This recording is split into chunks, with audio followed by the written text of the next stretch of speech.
Amigos, amigas, bienvenidos, bienvenidas a Cuestión de Enfoques. Soy Miguel Calix Martínez, estamos en ICN, una nueva conciencia, con ustedes nuevamente para hablar los temas que hacen portada y titulares y que usted sigue en nuestras redes sociales, ICN.digital, y en nuestros noticiarios en la mañana, el mediodía, en el estelar de la noche y el fin de semana. Felicitaciones al equipo de ICN Prensa que ha empezado con pie derecho esas transmisiones y así usted estará mejor informado de lo que acontece nacional, regional e internacionalmente. Acá en Cuestión de Enfoques estamos contentos por ese hito importante en la historia del canal, pero también porque, como usted sabe, eso nos da la oportunidad de contar con insumos para poder hablar con nuestros invitados e invitadas. Con ellos conocemos distintas opiniones, distintos puntos de vista, distintos pareceres, distintas perspectivas, distintos enfoques. Hoy contamos con el enfoque del diputado Antonio Rivera Callejas. Bienvenido, diputado. Gracias por acompañarnos en Cuestión de Enfoques. Buenas noches, un placer estar en Cuestión de Enfoques, poder platicar de cualquier tema político, deportivo, económico, social, nacional o internacional. Un gusto estar aquí. Bueno, esa alusión que hace al deporte, el diputado, es que antes de empezar el programa nos entretuvimos hablando de lo que ha estado ocurriendo en los últimos días.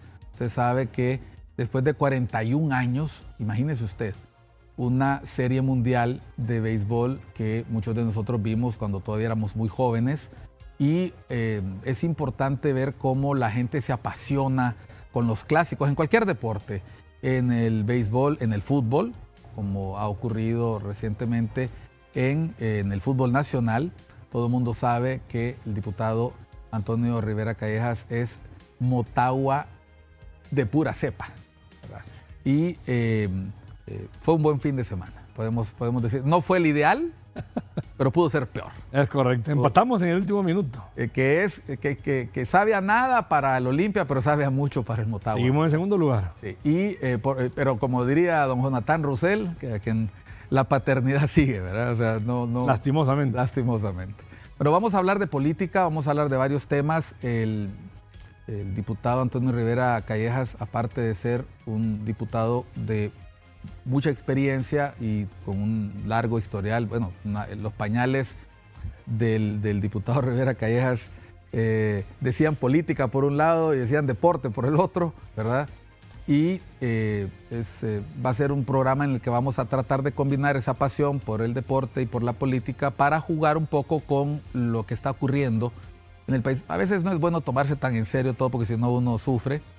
Pero cuando yo veo el partido que se está jugando en el Congreso, y voy a estar haciendo esa alusión, me preocupa que no hay árbitro que ponga orden. Pareciera que estamos a punto de ver tarjetas rojas, que está a punto de entrar la policía a separar a los bandos. ¿Cómo se siente estar de este otro lado después de haber perdido la práctica? Porque 12 años el Partido Nacional ocupó lo que se llama oficialismo, es decir, la bancada no mayoritaria, pero sí la mayoría en el Congreso, base a negociaciones.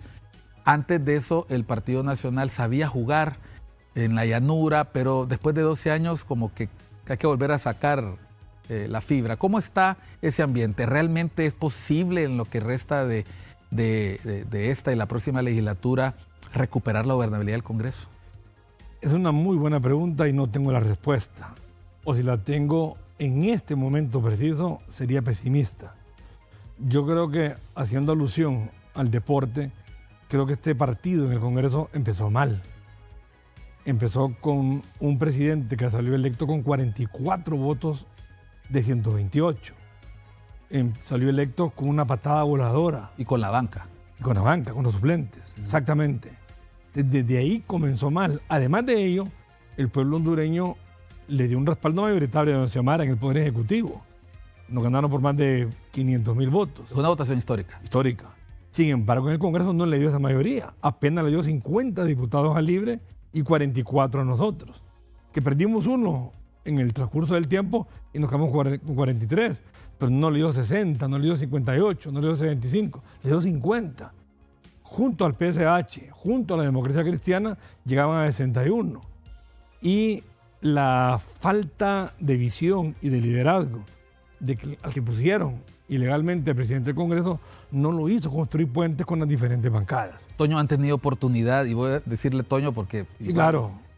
Claro, Miguel. Han tenido oportunidad, yo sé que en el Congreso se conversa, hay una zona atrás del presidium. ¿Han tenido alguna vez oportunidad de cruzar palabra con el diputado en ejercicio de la presidencia, Luis Redondo?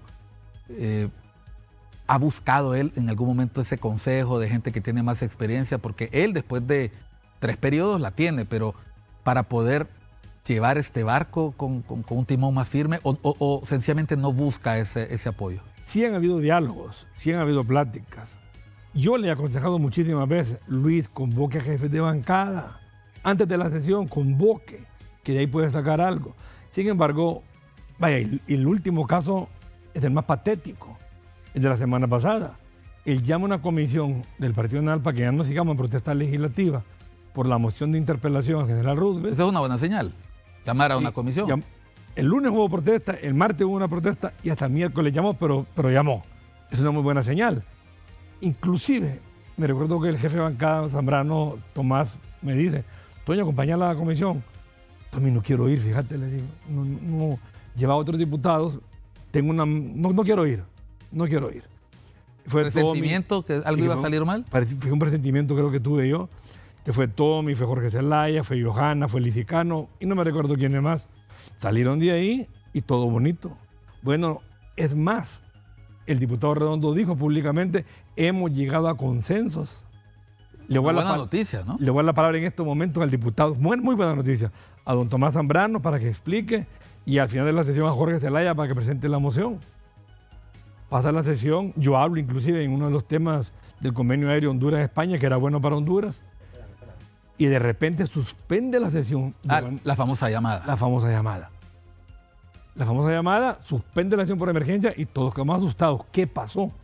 Si había por fin consensos, ya no había protesta legislativa, ya no habían pitos, ya había lesión legislativa y la suspende. Al rato es el tuit de la ministra de la Defensa y al rato es el tuit de la Presidenta de la República. Ya ayer saca un comunicado diciendo que él nunca dijo que iba a dar la palabra, que era inconstitucional la moción de Jorge Zelaya y que más bien caíamos en delito. Entonces, todo lo que se consensuó ese día, todo lo que se habló ese día, él después lo desmiente. Entonces, es difícil poder conciliar así. ¿Quedó en evidencia la falta de independencia de poderes? Totalmente. Y era la gran crítica que nos hacían a nosotros, que no había independencia de poderes. Pero esta vez quedó, cuando él da su palabra públicamente, que va la palabra por una moción exhortativa, le hacen una llamada telefónica, suspende la sesión y una semana después dice, nunca iba a dar la palabra, y está él grabado, que se le iba a dar. Entonces, no hay independencia de poderes. Una pregunta, diputado. ¿Cuánto vale la palabra en la política? Ustedes hacen consensos a cada rato, negociaciones. Yo conocí a un senador chileno que me dijo, te voy a dar 3 consejos que aprendí yo en la política en Chile. Decía, el primero, todos los políticos se creen obispos. Se refería a que un obispo siempre espera reverencia, ¿no? Siempre espera, independientemente si es un regidor, es un alcalde, un diputado suplente, el cargo de menor jerarquía hay que darle su lugar, ¿verdad? Segundo, nunca te tomes a un político por gil. Él decía, no lo veas de menos, no seas como tontos, porque él hace algo, él domina algo en lo que tú no eres ducho, en lo que él no importa cómo haya llegado, si llegó porque es popular, porque es arrastrado, porque es bonito, porque tiene contactos, porque lo pusieron ahí, él está ahí y respeta eso. Y tercero, cuando hagas negociaciones, nunca lo hagas con testigos. Es decir, si vas a hablar con otro político para hacer un acuerdo, vigila que no hayan terceros presentes. Cuando se compromete la palabra y hay terceros presentes, ¿cómo queda la palabra? No hay palabra. Prácticamente no hubo palabra. Porque en esa reunión de hace una semana, habían varios terceros. Había tercero, cuarto, quinto y sexto. Había el jefe de bancada de Libre también, Rafael Leonardo Sarmiento. ¿Y en qué quedó la palabra de él? El diputado Sarmiento es muy razonable, es un tipo muy dialogante, ¿no? Sí. Es de los pocos con los que se puede platicar, dialogar. El otro era Carlos Zelaya, yo lo digo, y la gente me critica, pero con Carlos Zelaya se podía platicar. se podían establecer parlamentar en el aspecto legislativo. Y Rafael Leonardo de Menta también. Entonces, ¿a qué volvemos otra vez cuando convoca sesión? Otra vez a protesta legislativa. Vamos otra vez a los pitos, vamos al silbato. Desafortunadamente, ¿por qué? Porque no le va a dar la palabra a Jorge Zelaya, porque según él es inconstitucional la moción que va a presentar. Entonces, la palabra de él en ese momento quedó en nada. ¿Está a la deriva el Congreso Nacional o todavía la política es el arte de lo posible? El diputado Luis Redondo ha pasado momentos muy difíciles. Yo creo que el peor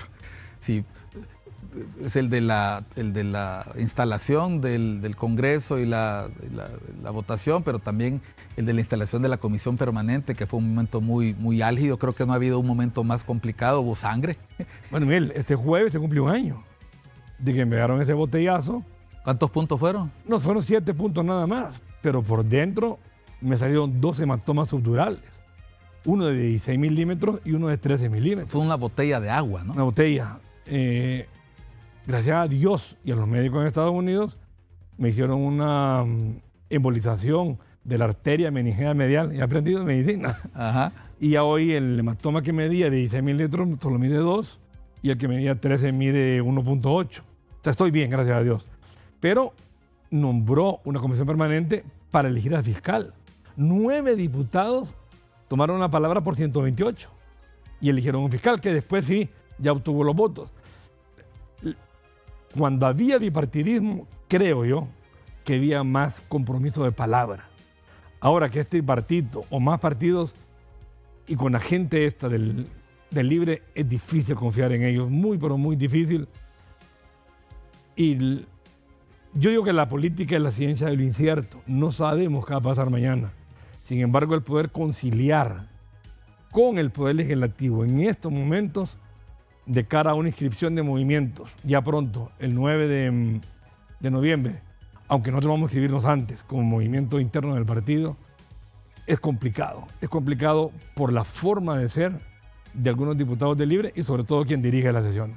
Vamos a la primera pausa. Al volver vamos a hablar precisamente sobre el tema que ya ha introducido el diputado Antonio Rivera Callejas, las elecciones. Las elecciones cuyo ciclo electoral ya arrancó. Desde el llamamiento a elecciones empieza una carrera que concluye el último domingo de noviembre, que por primera vez, tengo entendido, en los 40 y tantos años que tenemos de democracia, cae 30 de noviembre. Es la primera vez que cae el último día del mes. Para diciembre vendrá de año nuevo, vendrá de regalo para el que gane la posada para empezar a celebrar la transición. Vamos a una pausa. Estamos con el diputado Antonio Rivera Callejas, miembro del Partido Nacional, diputado del Congreso Nacional. Ya volvemos.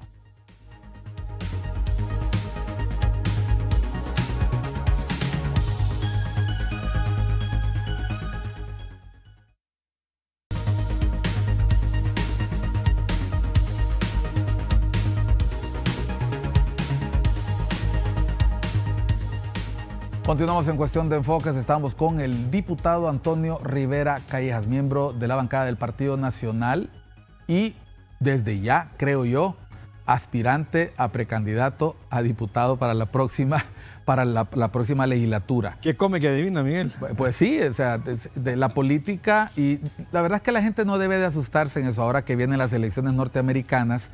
Y vamos en algún momento a hablar de este tema porque es otro tema que a ambos nos gusta mucho y nos apasiona y podríamos quedarnos horas. Ya antes de empezar el programa estábamos haciendo cábalas y haciendo números.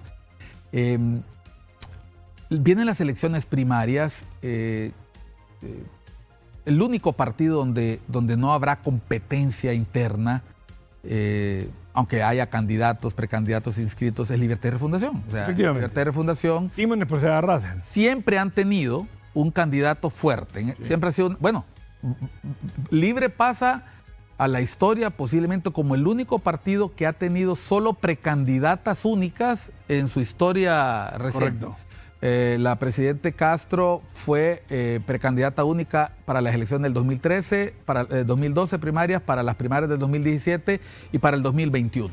Ahora se repite la fórmula, pero con la abogada Rixi Moncada. Y el que está compitiendo, llámese Nelson Ávila, llámese Wilfredo Méndez, llámese ahora Russell Tomé, sin demeritarlos, sí, realmente es comparsa, porque todo el mundo sabe que la militancia tiene un mandamiento de ir a votar lo más que se pueda por la candidatura única. Pero en el Partido Nacional hay competencia. Cuando todo el mundo pensaba que Nasri Asfura iba a convertirse en candidato único, tenemos a Carlos Urbizo, tenemos a la abogada Ana García, tenemos a Jorge Zelaya, a Isaías Barahona y Mario Facusé. Tienen 6 candidatos. Sí.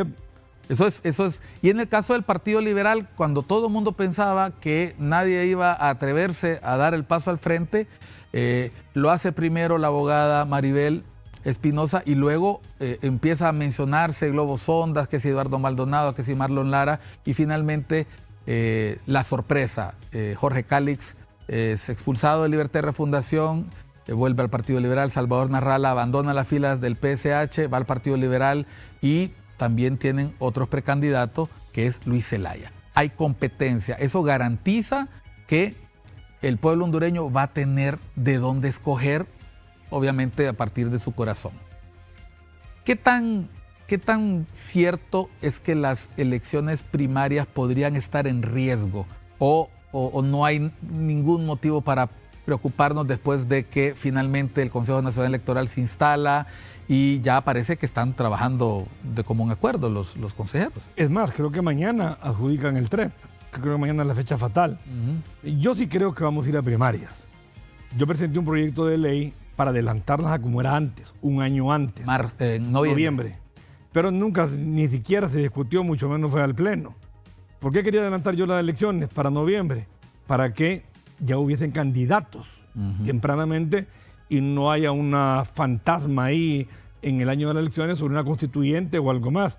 Ya al haber candidatos a presidente, a diputados y alcaldes, ya pareciera que vamos a llegar a la general. Pero eso no lo impidió en el 2009, en el 2008 fueron las primarias y después de noviembre, todo el siguiente año se habló de constituyente. Sí, porque no tenía candidato Mel. Entonces, al no tener candidato Mel, al haber ganado Elvin Santos, no era candidato de su simpatía. Él apoyaba a Micheletti, me acuerdo bien. Sí, él apoyaba a Micheletti acá, sí, correcto. Pero ahora sí tiene a Rixi. Pero bueno, el 9 de marzo para mí va a ser un día bien importante en la democracia de nuestro país. Y creo que Miguel lo definió claramente. El Partido Libre, donde solo hay una candidata, el Partido No de dar competencia y el Partido Liberal mucho más todavía. Y las 3 urnas van a estar pegadas una a la otra. En el mismo centro de votación, aquí la urna liberal, allá la urna cachureca y allá la urna libre. Se va a poder ver el día de la votación donde hay más gente. Exacto. Aunque después quieran inflar, porque siempre van a inflar al final, ahí se va a ver, y sobre todo usted, los medios de comunicación, cuánta gente haciendo fila en la urna liberal, cuánta gente en la nacionalista y cuánta gente en la libre. Ahí va a haber un pequeño termómetro. En ese sentido, tanto las primarias como las internas, que son el mismo día, van a dar tal vez algún tipo de tendencia de qué podría pasar el último domingo de noviembre, el último día del mes de noviembre del 2025. Yo estoy con Tito Afura. Nosotros hemos decidido, aunque la fecha límite para inscribir planillas es el 8 de noviembre, inscribirnos mucho antes. Por cualquier cosa. Por cualquier cosa. Y posiblemente esta semana. Vamos a inscribir los 298 corporaciones municipales, los 128 propietarios, los 128 suplentes y la fórmula presidencial. Lo queremos hacer pronto y en eso está trabajando en estos momentos. ¿Hay riesgos de inhabilitación de Nasri Asfura? El candidato Trump en Estados Unidos está condenado inclusive compitiendo con condenas, etcétera, pero hay una salvaguarda que se hizo desde la Corte Suprema.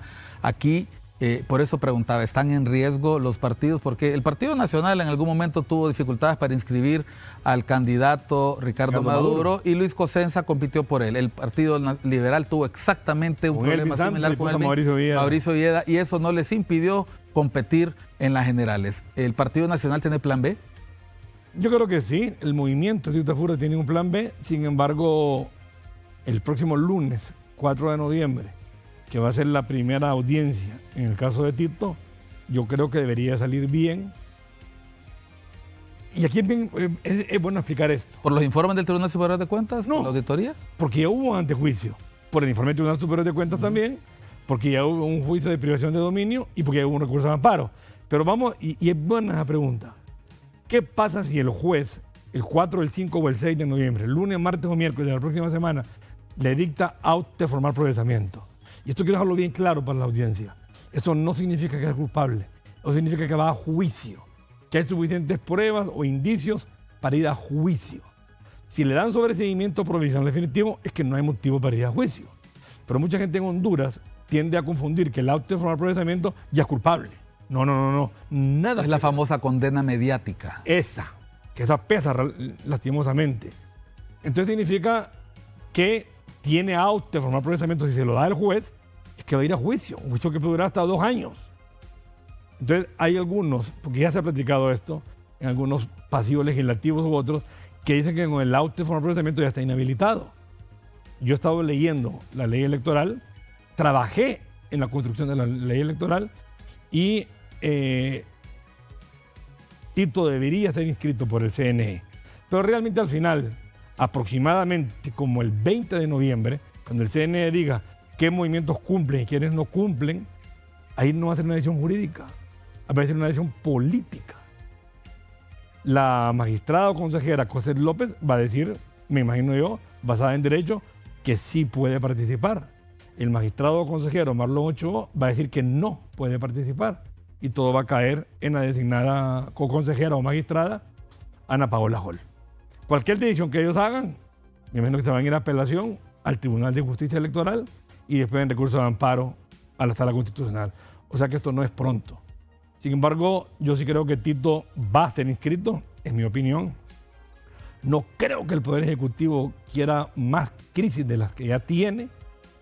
Creo yo que estamos ya llegando a un momento en nuestro país y ahorita, con esto de la política monetaria, con esta subida de la tasa de interés, que va a venir a crear más desempleo, más inflación, no creo que le convenga al partido de gobierno otra crisis política. Muchos dirán que sí, que Mel anda buscando la crisis política para cualquier otra cosa. Entonces, ojalá que el próximo lunes la audiencia sea en base a ley, en base a derecho, que dure los 2, 3 o 4 días y que no le dicten el famoso auto de formal procesamiento. Pero si se lo llegan a dictar, no es culpable, es que va a juicio, que puede durar cualquier cantidad de tiempo. ¿Cómo interpreta Antonio Rivera Callejas como político de oposición, como una persona con experiencia en la política hondureña, que se haya escogido precisamente esta época para hacer una cadena nacional de radio y televisión inédita, como la que hizo en su momento la presidente Castro junto con todo su Consejo de Defensa y Seguridad, y luego el fiscal general Joel Zelaya, para señalar con nombre y apellido a personas de partidos de la oposición que eventualmente competirán contra el partido de gobierno en elecciones generales y en el mismo tiempo hayan confirmado una amnistía que expertos han catalogado de excesiva? Pero vayámonos un poquito antes todavía. Ajá. Porque estamos hablando de cosas que nunca pensábamos ver. También un jefe del Estado Mayor Conjunto decir que en Honduras hay 10 familias que no pagan impuestos y que hay que votar a favor de la ley de justicia tributaria. Hay que unir los 3 elementos: declaraciones o discurso del jefe del Estado Mayor Conjunto, resolución del Pleno de la Corte Suprema de Justicia validando un pacto de impunidad y por último una cadena nacional de radio y televisión donde señalan supuestamente medios probatorios contra el candidato más fuerte de la oposición. Hay un aspecto en derecho que dice igualdad de las partes. Hay igualdad de las partes cuando solo una parte presenta las pruebas en cadena y la otra parte tuvo que hacer una conferencia de prensa el día siguiente. Pero fue igual la teleaudiencia o de las dos. Yo nunca lo había visto en mi país, que un jefe del Estado Mayor Conjunto politizara un tema, que viniera el Ministerio Público y diera cadena nacional de radio y televisión cuando no estaba autorizado, solo lo pueden pedir los 3 poderes del Estado, y que ahí estableciera con nombre y apellido supuestos medios probatorios. Pues es la investigación que ya han hecho. Que de acuerdo a la normativa interna del Ministerio Público, ellos de hecho no pueden presentar a los medios porque faltan a la ética, faltan a su reglamentación interna. Ahí no fue a los medios, ahí fue en cadena nacional de radio y televisión. Y por otro lado, la misma Corte Suprema de Justicia que manifiesta que es ilegal e inconstitucional las sedes, en la sesión siguiente dice que el pacto de impunidad es válido, que los actos de corrupción a varios miembros funcionarios de la administración 2006-2010 fueron acusados por política y los dejan prácticamente libres. O sea, todo eso sucede en un espacio de 2 semanas. Y hoy estamos como que si nada hubiera pasado. Es lamentable realmente lo que pasa en nuestro país. Yo digo de que, y tal vez estoy equivocado, tal vez no, todas estas acciones se reflejan al final en voto de castigo. Nosotros cometimos errores, cometimos aciertos y tuvimos el voto de castigo. Lo tuvimos. ¿Cómo asume el diputado Antonio Rivera Callejas, aquí ya como miembro del Partido Nacional, miembro de la bancada del Partido Nacional, el comentario estamos reactivando los casos de la Maxi, cuando se sabe que dentro de esos casos hay al menos un par que podrían colocar en la misma situación del precandidato Azura al 80% de la bancada actual del Partido Nacional? A la gente del Ministerio Público no le gusta que uno diga esto, pero para mí es persecución política. ¿Por qué? El caso de Tito Afura viene de 2018 aproximadamente. Fue a un antejuicio, fue a privación de dominio, fue a amparo, fue al Tribunal de Cuentas. ¿Por qué lo metieron a 30 días de inscripción de planillas? ¿Por qué no lo hicieron en enero de este año, o en marzo de este año, o en agosto de este año? ¿Por qué en este momentito? O sea, esa es la pregunta que yo me hago. El momento. Sí, el momento. También me pareciera que es persecución política. Cálculo. Cálculo, premeditado. Alevoso y con ventaja. Entonces, ¿qué nos queda a la oposición? Seguir espadeando. ¿Pataleo? Sí, pataleo, que lo estamos haciendo de hecho, y seguir esperando. Al final, con todo esto, cadena nacional de radio y televisión, ratificación del pacto de impunidad, declaraciones del jefe de Estado, con esto no le quitan el hambre al pueblo. Con esto la inflación continúa. Con esto los huevos siguen subiendo de precio. Con esto el combustible sigue subiendo de precio. Es decir, este gobierno hizo cualquier cantidad de promesas de campaña. Desde que iban a bajar la canasta básica familiar, que no lo hicieron. Desde que iban a mejorar el tema de seguridad, hay más extorsión. Que el centro cívico gubernamental iba a ser un hospital, es el búnker de Libre.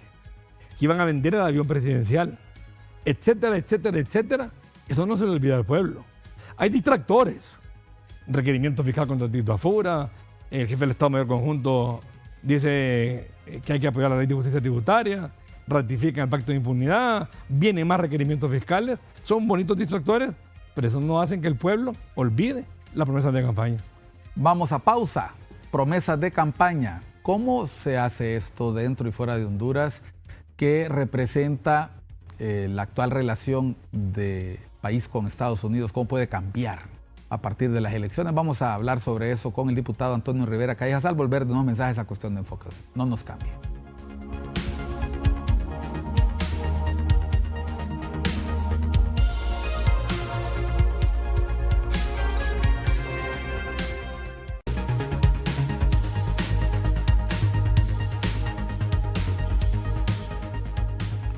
Estamos en el segundo tiempo de este partido que hemos empezado hoy en Cuestión de Enfoques, aludiendo a lo que comentábamos al inicio con el diputado Antonio Rivera Callejas. Voy a aprovechar para introducir un elemento importante. ¿Qué representa el Motagua en la vida de la familia Rivera Callejas? Uy, el Motagua para nosotros y para mí personalmente y mi familia también es algo apasionante. Voy a mencionar un nombre, Zacarías Arzú. Fue quien nos hizo Motagua a todos nosotros. Don Zaca era prácticamente como un hijo de crianza de mi abuelo, jugó en el Motagua. Mi papá, muy chiquito, don Zaca lo llevaba a los entrenamientos de Motagua. Nosotros somos Motagua, pero a morir. Es decir, somos azules por todos lados. Yo fui mascota del Motagua y lo digo con orgullo. Salvador Narrala lo recuerda cada rato. A cada rato, sí. Ahora ya no. Y ahora es un motivo de broma entre ustedes, ¿verdad? Sí. O sea, mis hijos fueron mascotas, todos mis hijos. Es tradición familiar. Es tradición familiar y... Uy, somos Motaguas a más no poder. Pregunto eso porque el estar siempre en esa posición de sufrir, deportiva, se ríen en producción, en esa posición en el deporte a uno lo hace entender que en la vida se gana, en la vida se pierde y que se deben disfrutar los triunfos y a veces hasta se disfrutan las derrotas si uno luchó. Miguel, para buscar el objetivo. Dije hace como 15 años o 20 años. Yo fui presidente de la Liga Nacional en el 93 gracias al Motagua. Que en los Motaguas nos tenemos ganado el derecho de ir al cielo. Tanto que sufrimos en la tierra que vamos para allá. Es decir, yo el sábado, Miguel, le vi una boda aquí en Tegucigalpa y mi esposa me había pedido que fuéramos y jugábamos Motagua Olimpia. Entonces yo le dije, mire, yo voy a la misa que es a las 4, voy un ratito a la boda y de ahí me voy al estadio. Con traje. A mí me quitaba el saco y la corbata. Ya lo he hecho cuando me voy del Congreso. Pero ya estando en la boda, sentí que estaba un poquito enojada y que no era prudente irse para el estadio. Entonces le pedí a mi hijo un link y yo estuve toda la boda viendo el partido en el celular. Y cuando cayó el gol del Olimpia, casi me muero. Pero lo seguí viendo y cayó el gol del Motagua y lo celebré con mano poder. Vuelve a la vida. Menciono el tema del deporte porque en la política, al igual, muchas personas hacen símil con lo militar cuando se habla de política o se habla del deporte, el ataque, la defensa.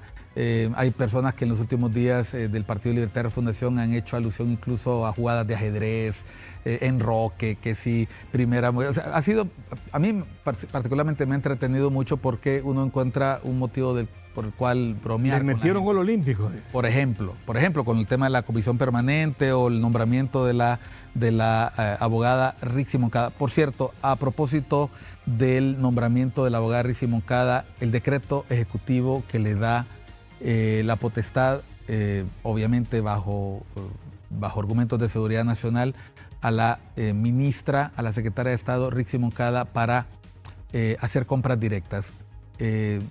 ¿Conveniente en este momento o innecesario para el momento que se vive en la política? Fíjese, siguiendo el argot deportivo, creo yo que no es una jugada inteligente. Creo que es totalmente innecesaria.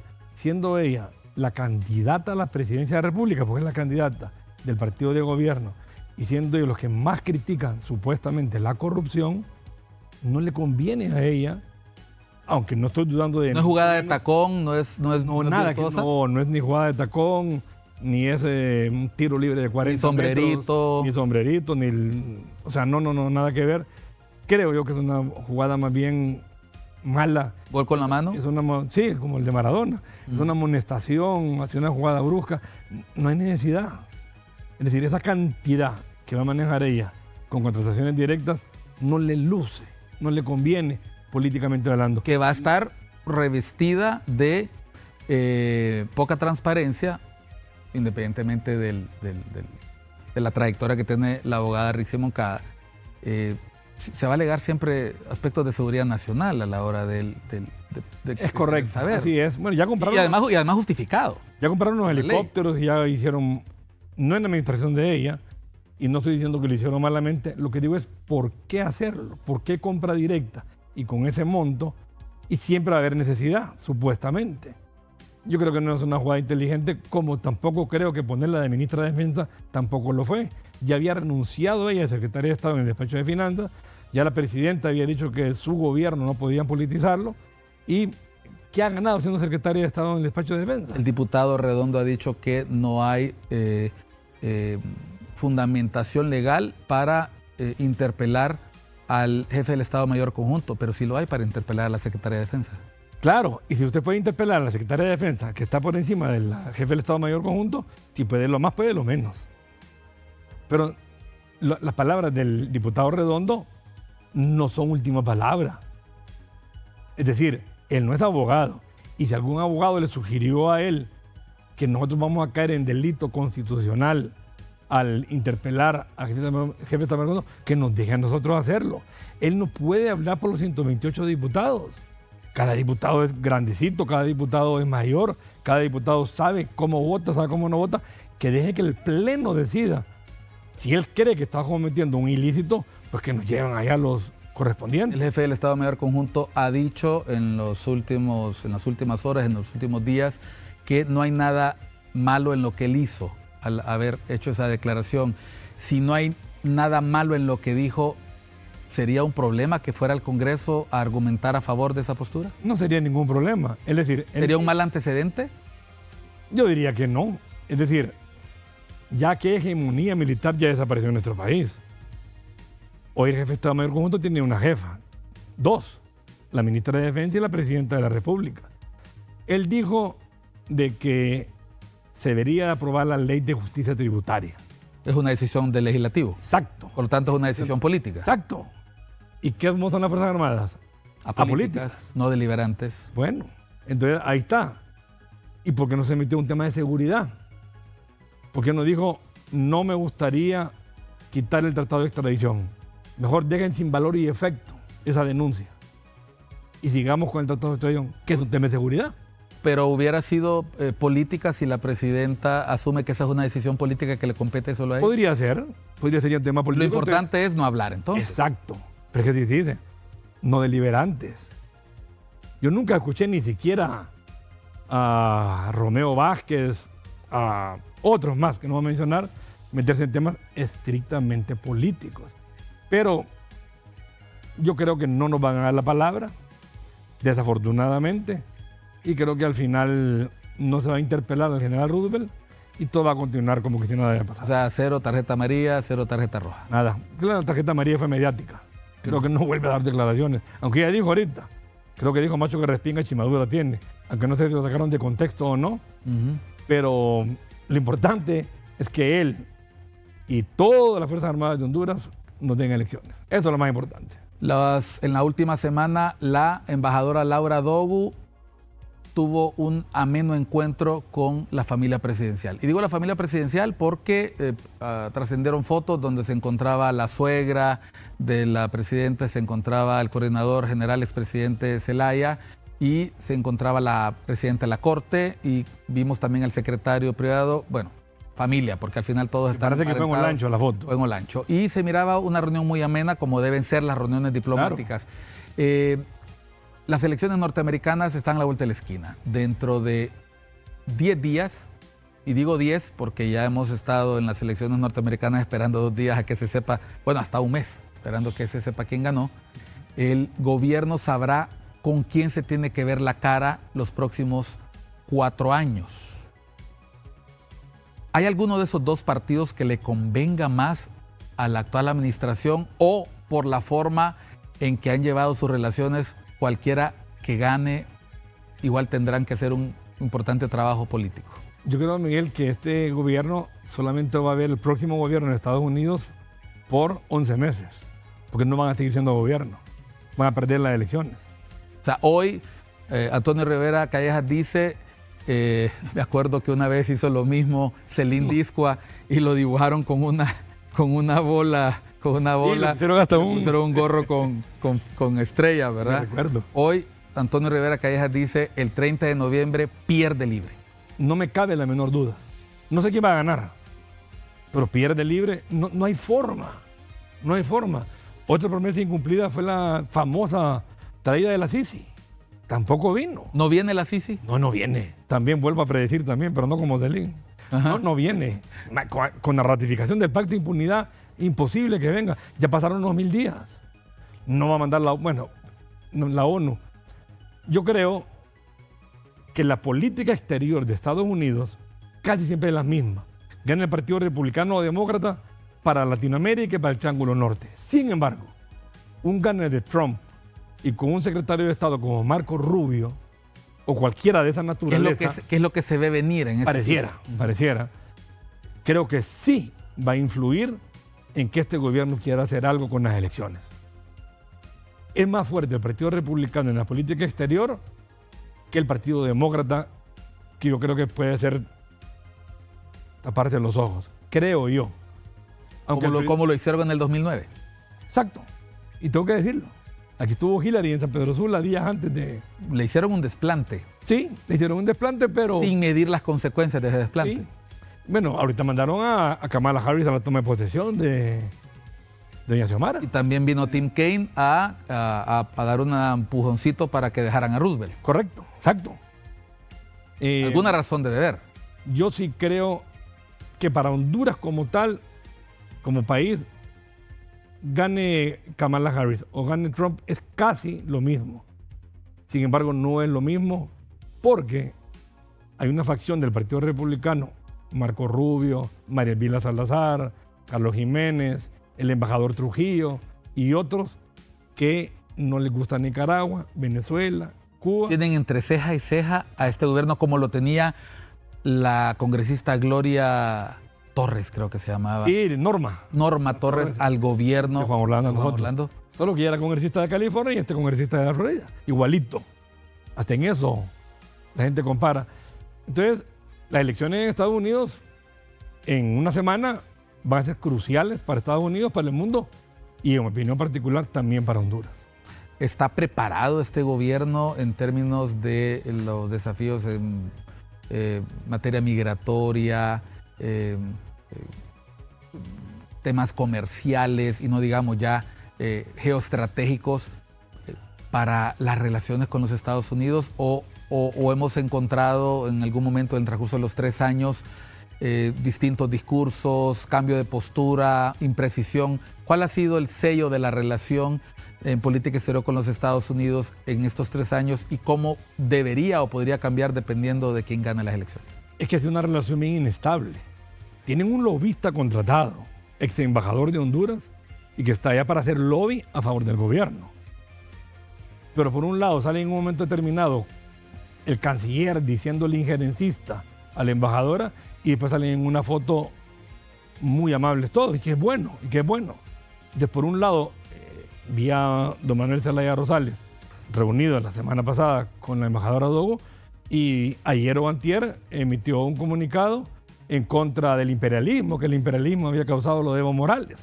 Entonces, hay balance, hay contra... Y eso, es decir, este gobierno no sabe lo que quiere a nivel internacional en su relación con Estados Unidos. Porque por un lado los critica, denuncian el tratado de extradición, pero por otro lado los llama, se reúnen y les promete que no van a denunciar el tratado de extradición. Es una relación bien difícil. No creo que va a ser igual si llegara a ganar Trump. Creo que ahí no, tampoco es que va a haber una invasión de Estados Unidos a Honduras. No, pero sí es un gobierno más fuerte para este gobierno, creo yo. Vamos a la tercera y última pausa para volver al cuarto segmento, el final del programa, con el diputado Antonio Rivera Callejas, miembro de la bancada del Partido Nacional, reconocido político nacional, acá en Cuestión de Enfoques. No nos cambie.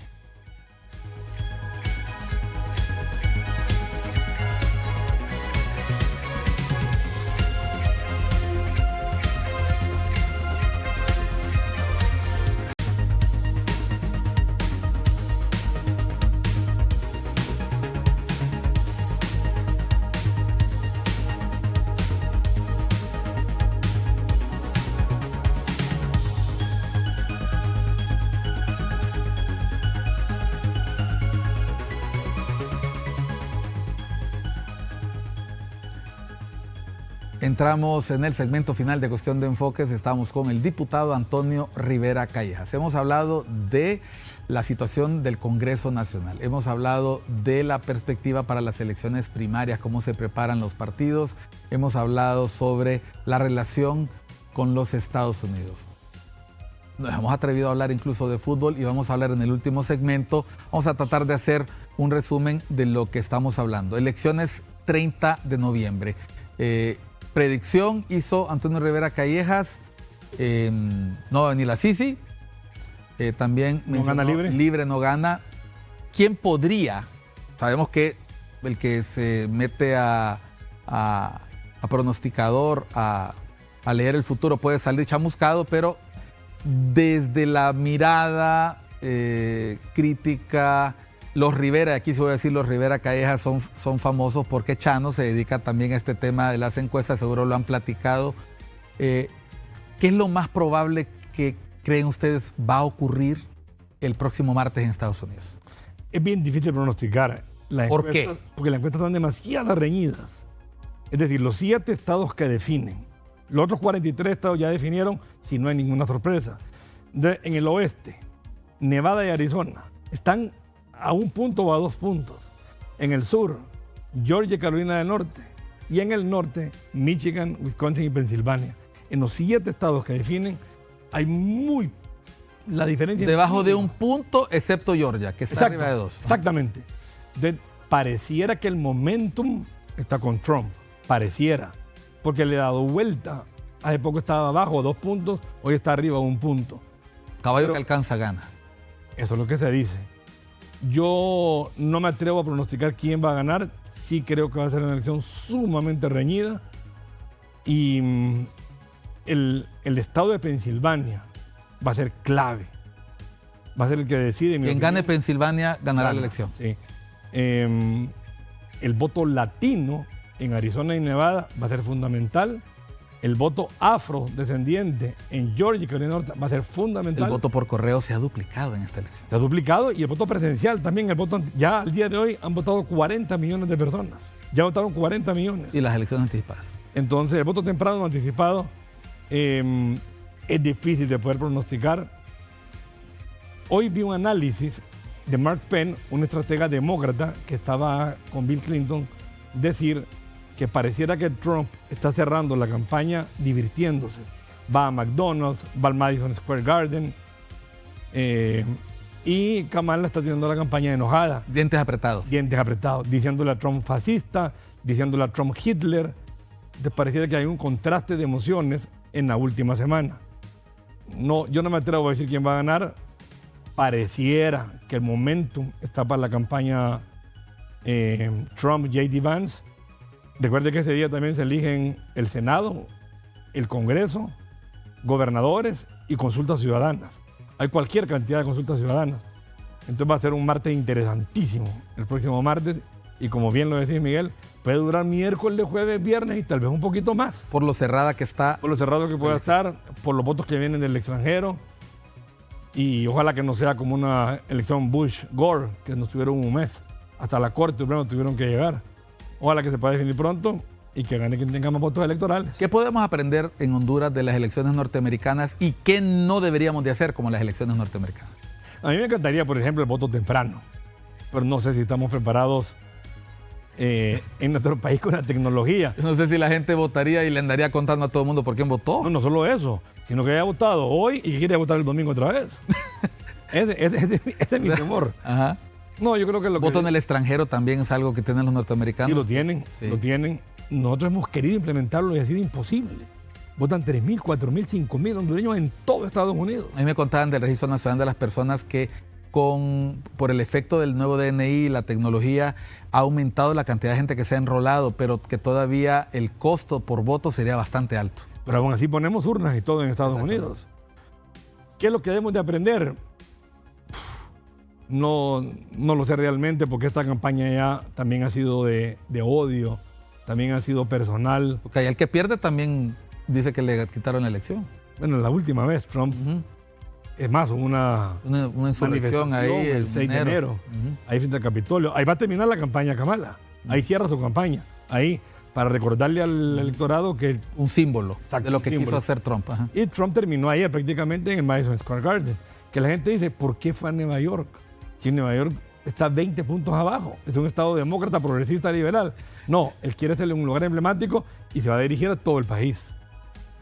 Entonces... Fue a apoyar al macho con vara corta, diríamos nosotros. Sí, pero el Madison Square Garden es el lugar donde se han coronado campeones los equipos de básquetbol, los boxeadores. Es emblemático. Es un lugar donde van los campeones, van las estrellas. Pero ya Hillary dijo que en 1939 en el Madison Square Garden hubo una marcha a favor de los nazis.